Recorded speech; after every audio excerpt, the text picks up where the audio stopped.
In the American state of Illinois, Chicago is turning its bus fleet green with 24 electric buses in service. Their goal is to make it all electric by the year 2040. Despite the electric models costing nearly twice as much as their diesel versions, they cost far less to operate than their diesel counterparts. In our next report, we will look at Chicago's long-term investment strategy. The number 66 bus rattles just like a regular diesel bus on Chicago's west side.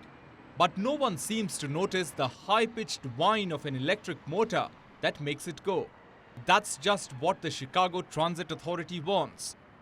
Buses that don't pollute the air while driving, yet can run reliably even when cold weather cuts into battery range.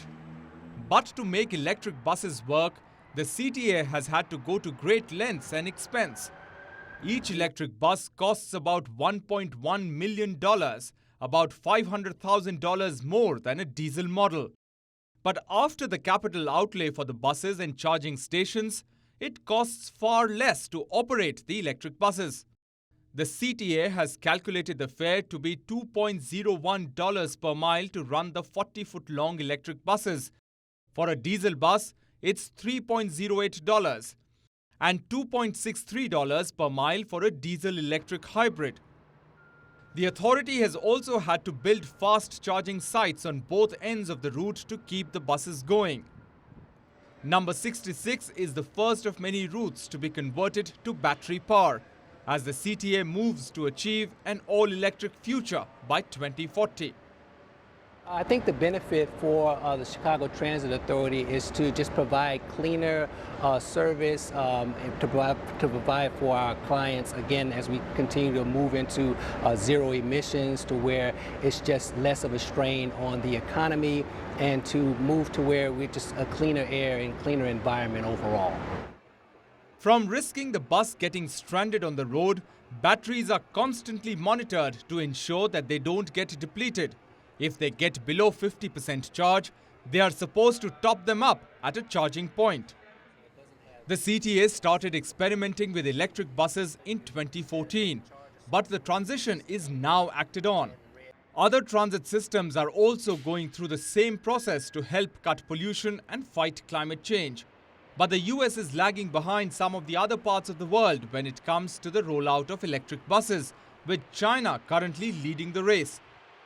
And in Chicago, the weather is also slowing the city's transition to electric buses. The lithium-ion batteries that run the buses are not as efficient as the temperature drops and lose range. Most energy drained from the batteries goes to keep the bus interior heated to 21 degrees Celsius. Although the electric buses do have a small diesel engine that heats the cabin in extreme temperatures to extend the battery range. But most of the time, the buses use electric coil resistance heaters that can zap the batteries. As we're working through, the day-to-day challenges of inclement weather here in Chicago, I believe it is sustainable. There's a few things that we have in place as we move forward from just our evaluation of our cold weather and how the buses are performing.